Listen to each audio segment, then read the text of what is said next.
Welcome to 2-Minute Neuroscience, where I simplistically explain neuroscience topics in 2 minutes or less. In this installment, I will discuss the hypothalamus and pituitary gland. The hypothalamus is a small region situated directly above the brainstem.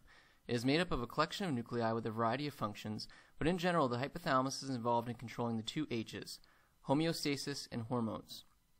Homeostasis is a term used to describe the maintenance of balance or stability in a biological system. The hypothalamus can maintain homeostasis either by exerting direct influence over the autonomic nervous system or by causing the release of hormones. The hypothalamus manipulates hormone release primarily by controlling the pituitary gland. The pituitary gland is a hormone-secreting gland that sits just below the hypothalamus. It is sometimes called the master gland because it not only secretes many extremely important hormones, but it also regulates the activity of other hormone-secreting glands throughout the body. The pituitary gland consists of two lobes, called the anterior and the posterior pituitary. The anterior pituitary is responsible for the release of a number of hormones that have widespread effects throughout the body.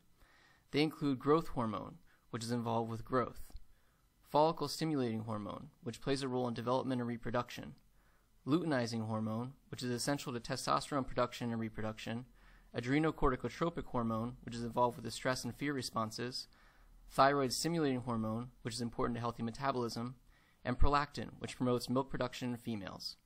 The release of these hormones is controlled by the hypothalamus, which sends signals in the form of releasing hormones to tell the anterior pituitary when to secrete its hormones.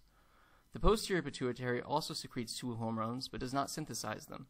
Instead, they are synthesized by the hypothalamus and then sent to the posterior pituitary for release into the bloodstream. The names of these hormones are oxytocin and vasopressin. Oxytocin has important roles in facilitating childbirth and lactation, but is also thought to have a role in compassion and social bonding. Vasopressin's main functions are to control urine output and regulate blood pressure.